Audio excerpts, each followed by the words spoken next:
대부분의 정체 충청권에 집중돼 있습니다. 망양 휴게소에서 천안 분기점 쪽으로 지체고요. 또 목천에서 천안 휴게소 쪽으로 막히고 있습니다. 옥산 부근에서 주춤하다가 남이 분기점에서 중암 휴게소 쪽으로 속도 떨어지고 있습니다. KBS 교통정보센터에서 이현입니다.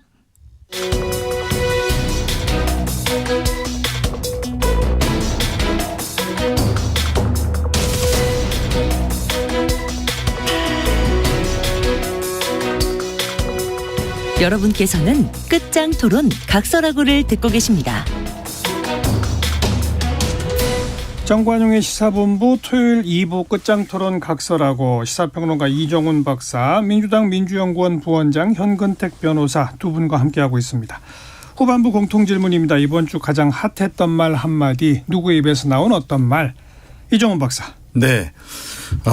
이제는 모든 것을 내려놓으시라. 네. 예. 뭐 많이 들으셨을 텐데요. 그러니까 이재명 그 대표의 경기지사 시절 초대 비서실장이었던 전모 씨께서 한 발언입니다. 발언이 아니라 유서에 유서에 그렇게 썼다라고 하는. 전해진. 그렇죠. 보도가 나온 그게 정확하겠네요. 네. 저는 그게 좀 가장 인상적이었다라고 생각하고요. 어떤 보도에서는 모든 것을이라고 내려놓으라고 했다고 그러고 어떤 거는 정치를 내려놓으라고 했다고 그러고. 네. 뭐가 맞는지 모르겠어요. 글쎄요. 그런데 그 전문에 가까이 보도한 거를 보게 되면 그 모든 것이라고 표현한 게 맞지 않나 이렇게 좀 생각이 들고요. 근데 그게 결국은 정치 아니겠느냐. 네. 이제 정치 그만두라는 얘기 아니겠느냐라고 이제 보고들이 있는 거죠. 네. 어찌됐건 이 본인과 직간접적으로 간접적으로 이제 관련이 됐던 인물들이 지금 한두 명도 아니고 지금 5명째 극단적 선택 이런 거 상황에서 이재명 대표도 뭔가 좀 인간적인 그런 부분에서의 또는 도의적인 부분에서의 책임감 그런 건 좀 느끼셔야 하지 않을까 이렇게 생각을 합니다. 네. 근데 유족들이 유서 공개를 완강히 반대해서 경찰로서는 유서 내용에 대해 확인해 줄 수 없다라는 그 내용이 꼭 기사에 들어있더라고요. 네. 그럼 도대체 이 보도된 내용은 누가 확인해 준 거예요? 유족들이 언론적으로 공개한 거 아닐까요? 저는 그렇게 보고 있습니다. 그거는 저는 아니라고 봅니다. 경찰이 공개했을 가능성이 훨씬 높다. 경찰은 왜냐하면 언급할 수 없다라고 하면서 일부 내용만 흘렸다? 그렇다고 봐요. 왜냐하면 유족 입장에서는 이거를 공개하기 원치 않는다고 분명하게 밝혔기 때문에 유족들이 먼저 공개한다는 거는 말이 안 되는 것 같고요. 이걸 경찰이 갖고 있지 않습니까? 과거에도 보면 이런 경우 종종 있었습니다. 유족은 원치 않는데 내용이 공개되는 경우가 있었어요. 그리고 이거는 경찰뿐만 아니라 검찰도 마찬가지입니다. 저도 최근에 이제 조사받고 이러다 보면 눈먼 껌뻑했다는 등 회장면 했다는 등 바로바로 실시간으로 나오거든요. 거기 앉아있는 사람 뻔해요. 4-5명 딱 뻔하거든요. 그러면 조사받거나 이런 사람들 입장에서는 그걸 공개할 이유가 없어요. 불리한 거니까. 근데 나아가죠. 바로바로. 그건 당연히 그러면은 수사기관이라고 볼 수밖에 없죠. 이거를 저는 유족들이 흘렸을 가능성은 없다라고 봅니다. 왜냐하면 그 보도는 여러 가지 나오고 있어요. 그래서 힘내시라 이런 보도도 있고 그다음에 그만두라 이런 보도도 있는데 저는 만약에 유족들이 이 유서 내용 자체를 보도하지 원하지 않는다면 공개 안 되는 게 맞고 그거는 경찰이 지켜줘야 된다. 안 그러고 만약에 이거를 자꾸 언론에 흘리고 이러면 이것조차도 좀 정치적으로 이용한다는 평가를 받을 수밖에 없고 이거를 저는 유족들이 왜 보도를 하겠습니까? 왜 말하겠습니까? 저는 그럴 가능성은 없다라고 보고 있습니다. 아무튼 꼭 기사 내용을 보면 유족들은 유서 공개에 반대한다. 경찰은 유서 내용에 대해 언급할 수 없다. 이 말이 뒤따르는데 내용의 일부가 보도됐다. 도대체 어디서부터냐? 이런 궁금증도 있다는 거는 정리를 해두고요. 현근택 변호사는 이번 주에 핫한 말 어떤 겁니까? 사실은 전당대회로 돌아가서 죄송한데요. 윤석열 대통령이 전당대회에서 뭐라 그랬냐면 과거의 낡은 이념에 기반한 정책, 기득권 카르텔의 부당한 지대 추구를 방치하고서는 한치 앞의 미래도 꿈꿀 수 없는 것이 우리의 현실이다. 저는 부당한 지대 추구라는 단어가 딱 눈에 떠올랐어요. 부당한 지대 추구 우리 헨리 조지까지 안 가더라도 약간 진보정당이나 이 진보정 쪽에서 얘기하는 얘기거든요. 맞아요. 네. 그리고 윤석열 대통령 주변에 계신 분들이 오히려 그런 거를 이제 해왔던 분들이 있는데 한마디로 얘기하면 땅 갖고 돈 벌어먹고 산다 이 얘기잖아요. 근데 기득권 카르텔의 부당한 지대 추구 유족을 방치하면 미래가 없다. 많은 분들이 동의해요. 네. 왜냐하면 뭐 부동산뿐만 아니라 우리 생산성은 떨어지고 어쨌든 땅값은 오르고 그걸로 인해서 부를 누리는 사람이 많은데 이런 인식을 갖고 계시면 지금 그러면은 뭘 하고 계신가 묻고 있는 거죠. 과연 이분이 이렇게 생각하는 것과 실제 정책에서 맞는가. 그럼 예를 들어서 뭐 종합부동산세를 올린다든지 보유세를 올린다든지 그렇게 해야 되는 거거든요. 부당한 지급 추구를 그다음에 양도세를 올린다든지. 근데 반대로 가고 있죠. 양도세 낮추고 종부세 낮추고. 그러니까 예. 말은 이렇게 하시는데 행동은 완전히 반대로 하시는 거죠. 그러니까 저는 아마 이런 얘기를 그냥 막 하시는데 또 정치를 그러면 정책은 반대로 하시는 걸 어떻게 해야 되나. 저는 좀 이해가 잘 안 가요. 뭐 그 건설 노조 같은 노조 기득권의 지대 그분들이 추구. 무슨 지대 추구합니까? 그러니까 그런 식으로 네. 표현한 거 아닐까요? 그냥 상징적으로. 아니 근데 요 기득권 카르텔의 부당한 지대 추구라는 워딩 자체는 이거는 사실은 어찌 보면 진보 쪽에서 하는 얘기예요. 자주 듣던 네. 얘기죠. 자주 듣던 얘기죠. 맨날 네. 하는 얘기예요. 네. 그러니까 종부세 올려야 된다, 예, 보유세 예. 올려야 된다, 양도세 올려야 된다라고 해야 상식적으로 맞는 건데 저는 이런 말을 하고 그 정책은 반대로 하는 게 나 참 이해하기 이종훈 어려워요. 박사는 근데 이런 표현이 왜 들어갔다고 보세요? 그러니까 이제 맥락은 조금 전에 설명해 주신 그런 맥락에서 이제 얘기를 하신 것 같은데요. 그런데 사실은 윤석열 대통령이 요즘에 민심을 잘 듣고 계시는가 저는 이제 이 표현 들으면서 그 의문을 좀 갖게 됐어요. 왜냐하면 지금 뭐 보수 진보 떠나서 특히 뭐 중도층은 더 말할 것도 없고 윤석열 정부 들어와서 지금 가장 우려되는 것 가운데 하나가 사법 카르텔이다. 이 얘기를 많이 하거든요. 법적 카르텔 내지는 사법 카르텔.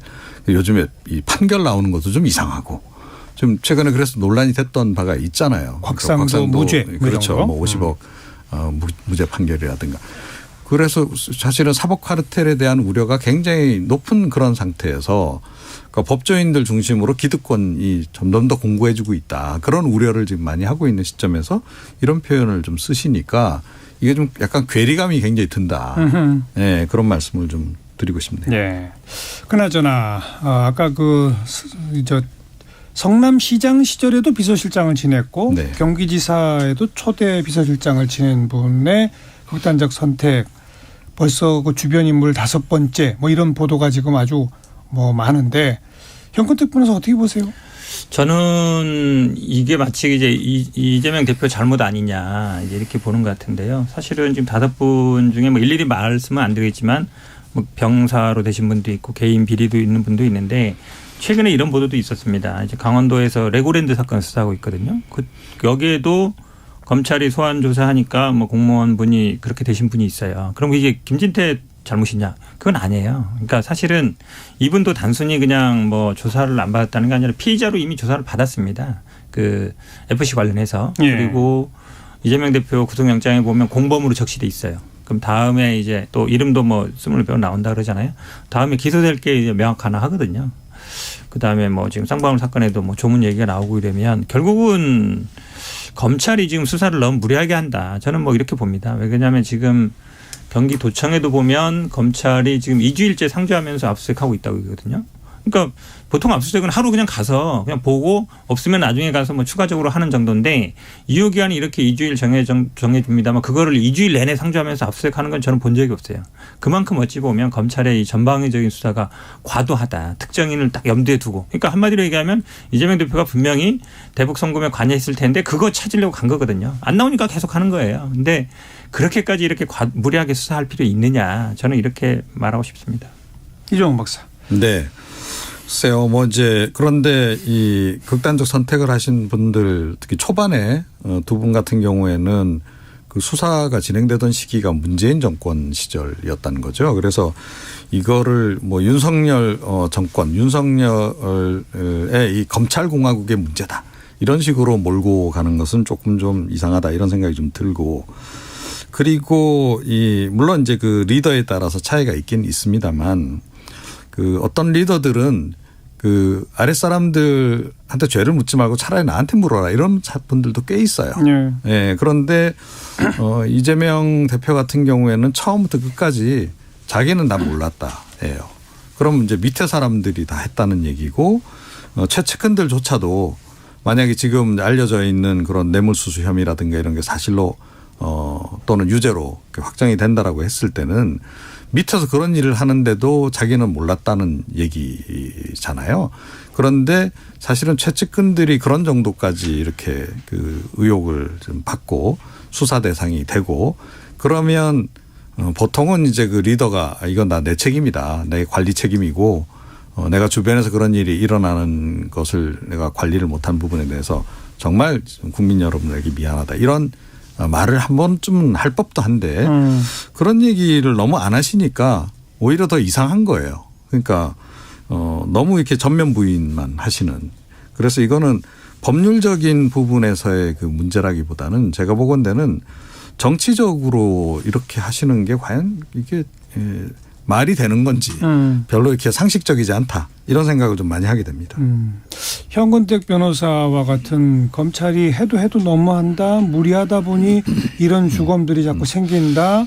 이게 이제 민주당의 기본 입장인 거고 검찰에 대한 검찰공화국에 대한 적개심과 분노가 더 커지는 사람들도 있을 수 있겠으나 어찌 보면 이게 공교롭게도 너무 자꾸 이런 일이 반복되다 보니 이거 이재명 대표도 좀 너무하는 거 아니야라는 식의 의아심이 좀 더 커지는 것 어느 측면이 강할까요? 그러니까 선택에 만약에 예를 들어 이걸 이재명 대표가 선택할 수 있는 상황이 아니잖아요. 마치 이제 뭐 잘못을 인정해라 그러면 이게 이제 수사받는 과정도 똑같아요. 계속 수사하고 계속 압수수색하는 이유가요. 그 본인들이 원하는 대답을 하라는 거거든요. 그렇게 계속 압박을 합니다. 만약에 본인들이 원하는 답을 하면은 수사 중단하죠. 멈추고. 근데 그 답을 안 하면 계속 하는 거예요. 그 할 때까지. 뭐 이렇게 해라 저렇게 해라 말은 하지 않지만. 근데 이거를 이재명 대표가 무슨 선택을 할 수 있겠어요. 그럼 내가 그냥 감옥 들어갈래. 내가 수사 받을래. 나 그냥 다 정치도 안 하고 다 끝장날래. 그건 어찌 보면 지금 가장 윤석열 대통령이나 검찰이 가장 원하는 바죠. 그렇게 하라는 거잖아요. 그렇게 계속 압박을 하는 건데 저는 오히려 그렇게 안 될 가능성이 높다. 이렇게까지 심하게 해야 되느냐. 이렇게 생각할 가능성이 더 많다고 봐요. 그런 말씀처럼 뭐 도덕적으로 아니 윤리적으로 상식적으로 움직이고 있다 그러면 그럴 수 있죠. 예. 근데 만약에 윤석열 대통령이나 지금 검찰이 이거 내가 잘못했으니까 뭐 책임집니다. 그럼 그래 너 봐줄게. 그렇게 보여요? 오히려 더 밟아버릴 거예요. 근데 저는 더 약하게 보일수록 더 오히려 강하게 나올 가능성이 더 높다 이렇게 보고 있습니다. 저는 근데 그 반대 해석도 가능하다라고 생각해요. 그러니까 자기가 오랫동안 관계 맺고 모셨던 분이 계속 시그널을 보내는 거죠. 본인은 무죄다라고 얘기를 하고. 그 얘기는 결국은 너희들이 책임져라. 당신들이 책임져라. 그런 심리적인 압박도 제가 보건대는 꽤나 많이 지금 작동한 게 아닌가. 그러지 않고서는 그러니까 자기 입장에서 지금 검찰 수사 받는데 가서 거짓말 계속 할 수도 없고 예컨대. 예. 그럼 윤리적 뭐 정신적인 갈등을 굉장히 겪게 되겠죠.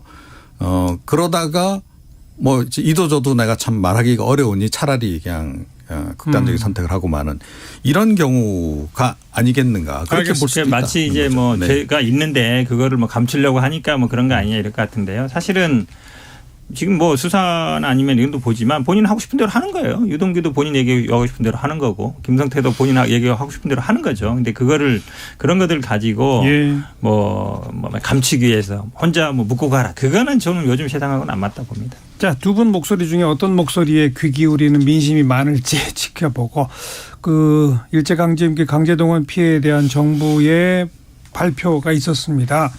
민주당은 뭐 이미 이건 뭐 백기투항, 굴욕외교 여러 가지 지금 표현들을 그렇죠. 쓰고 있는데 네.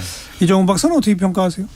글쎄요. 뭐 근데 문재인 정부의 책임도 저는 꽤 있다라고 생각하거든요. 이 그 사안과 관련해서는. 그러니까 초반에는 뭐 이건 대한민국 사법부에서 하는 일이기 때문에 뭐 우리 대통령실이나 우리 정부가 이거 관계할 수가 없다. 처음에 그런 식으로 나왔단 말이에요. 그런데 초반에 사실은 일본 정부가 굉장히 적극적으로 외교적 협상을 원했던 시기가 있었거든요. 근데 그때를 그런 식으로 이제 보내버린 거고, 차후에 이제 뭐 다시 협상이 진행되니까 그때는 이제 일본이 태도가 확 바뀐 거죠. 이제 그랬던 부분이 있습니다. 그래서 그 부분에 대한 거 하나. 그 다음에 이번에 이제 어찌됐건 타결된 그 안이 문재인 정권 때 정부에서 마지막에 구상했던 방안 또 그 당시 문희상 의장이 제안했던 그 방안하고 약간 차이가 있는 건 맞아요. 큰 차이가 있죠. 예. 그런데 그렇다고 아주 본질적인 차이가 있다라고 생각하지는 않습니다. 그때 문희상 의장이 제안했던 게 1+1+알파예요. 그러니까 그게 한국 정부와 일본 정부가 참여하고 그러니까 한국 기업과 일본 기업도 참여하고 한국 기업, 일본 기업 일본 이제 전범기업 예, 포함해서 예. 포함하고 그다음에 일반 국민들까지 성금까지. 성금까지 해서 그거였죠. 그게 1+1+ 예. 알파인데 이번에 빠진 게 이제 일본 기업이 빠지잖아요. 그 중에서도 일본 전범기업들만 쏙 빠진 거거든요. 예, 예. 자, 그러다 보면 이게 결국은 이제 우리 사법부에서 판단 내린 거를 다 그냥 무력화시키는 거 아니냐. 이제 그 얘기입니다. 그런데 그 어찌됐건 1+1+플러스 알파라고 하는 그 방안 자체는 기본 구조 자체는 문재인 정권 때도 구상을 했던 바고 일본 정부는 이번에 윤석열 정부하고 타결한 이 정도 수준에서의 제안을 계속했어요. 그 당시에. 그래서 그 막판까지 타결이 안 됐던 거죠. 그게 이제 넘어온 거고. 자, 그런 상태에서 윤석열 정부가 이제 결국 그 안을 이제 받고 만 이제 그런 격입니다. 저도 그래서 이런 그 치밀하게 최종적으로 끝까지 이 부분을 챙기지 아니한 부분에 대해서 이거는 윤석열 정부에서 이거를 협상을 아주 잘했다라고 얘기하기는 어려운데 다른 한편에서는 좀 불가피했던 측면도 있다. 저는 그렇게 생각합니다. 저는 완전 반대 얘기했는데요. 그러니까 일본의 입장은 한 번도 변한 적이 없다. 일본의 기본 입장은 65년 협정으로 다 끝났다. 우린 절대 보상 못 해준다. 여기에서 한 번도 변한 적이 없어요. 근데 대법원 판결을 그거를 정면으로 반대되는 입장이었습니다. 끝난 게 아니다. 그때 당시는 협상 대상이 아니었다 그거든요. 거기에서 충돌하는 부분이었기 때문에 일본이 입장은 변한 게 아니라 우리가 입장을 180도 바꾼 거다라고 보는 게 맞는 것이고요. 예. 그다음에 지금 문희상안을 얘기하는데 문희상안의 핵심은 이 2+2+ 알파도 있지만 대법원 판결이 난 거기 때문에 대법원 판결을 바꿔서 하려면 입법을 하는 수밖에 없다. 상권분립 원칙에 예. 반한다. 어떻게 행정부가 대법원 판결을 거부할 수 있느냐. 이게 일본 핵심입니다. 그래서 특별법을 만들자고 했던 법을 거죠. 만들자는 거죠. 그다음에 이제 2+2에서는 당연히 일본 정부와 일본 기업이 들어오는 걸 전제로 한 거예요. 그러니까요. 네, 전제로 한 건데 이제 이런 문제가 생깁니다. 입법을 했을 경우 대법원 판결에 대해서 반하는 입법을 할 수 있어요. 근데 입법을 해결하면 되는데 만약에 법이 아니라 그냥 행정부의 지침으로 했을 때는 대법원 판결을 반하는 게 됩니다. 그러면 네. 만약에 그 돈을 내라는 공무원은 법적 근거 없이 돈을 내라는 게 돼요. 직권남용 될 수 있어요.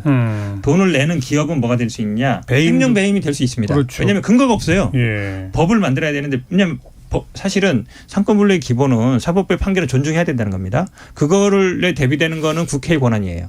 근데 국회는 빼버리고 행정부에서 하는 거잖아요. 그런 모순점이 생기는 거 해결할 방법이 없어요. 그렇기 때문에 이번 그 제3자 변제는 제가 보기에 문희상안과도 완전히 상치되는 예. 거다 이렇게 보는 게 맞습니다. 지금 뭐 현근택 변호사가 법적으로 기업도 돈을 내면 배임이 될 수 있다. 공무원도 내라고 하면 직권남용이 될 수 있다.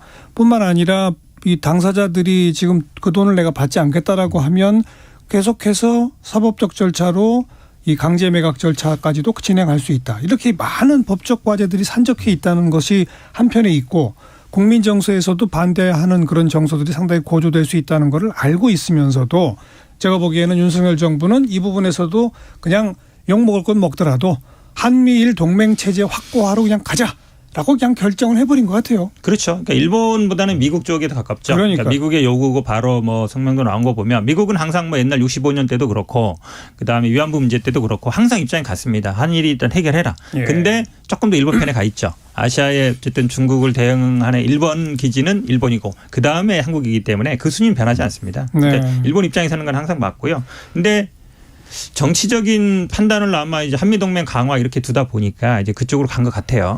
더 나가서 한미일 군사동맹 체제로까지 갈수 있죠. 가려고 할 것 같아요. 그렇죠. 지금 뭐 MD 당장 체제, 그 미사일 방어 체제 가입으로까지도 갈 것 같고, 그렇죠. 쿼드 체제로도 쿼드 체제로도 갈 것 같고, 그렇죠. 뭐 반도체 동맹에도 들어가는 예, 것이고 예. 다 그 구도로 가는 거죠. 지금 뭐 일본 갔다가 그 다음에 이제 다음 달 미국 미국 갔다가 가고. 그 다음에 이제 히로시마 G7까지 초대를 받기 원하는 건데, 근데 그게 과연 우리 입장에서 옳은 길이냐? 그러니까 그 동안은 어쨌든 안보는 뭐 미국 쪽으로, 경제는 약간 실리는 이제 중국에서 우리가 돈을 버는 구조였는데, 지금은 이제 경제든 뭐 안보든 다 이제 미국에 의존하겠다는 건데, 과연 그래서 우리가 생존이 가능하느냐? 자, 이 박사님 경제적으로 어떻게 보십니까? 네.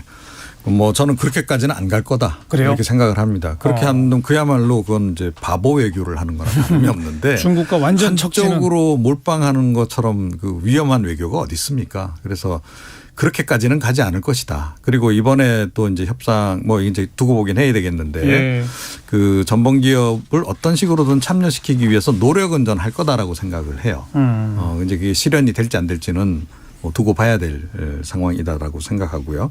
그리고 반도체 관련해서는 뭐 미국 쪽 반도체 지원법에 대해서 우리 정부가 벌써 지금 문제제기 좀 하고 있잖아요. 네. 그런 상황이기 때문에 그렇게까지 가지는 않을 것이다. 그래요. 저는 그렇게 생각합니다. 네. 완전히 한미일 동맹으로까지 가느냐 거기까지는 아니냐. 한미일 군사동맹. 예. 네. 여기까지 합시다. 우리 이정훈 박사 그리고 현근택 변호사 두 분이었습니다. 두 분 수고하셨습니다. 수고하셨습니다. 네, 감사합니다. 네, 알리오 스피드웨곤이 부르는 Can't Fight This Feeling 잠깐 듣고요. 내일 뵙죠. 안녕히 계세요.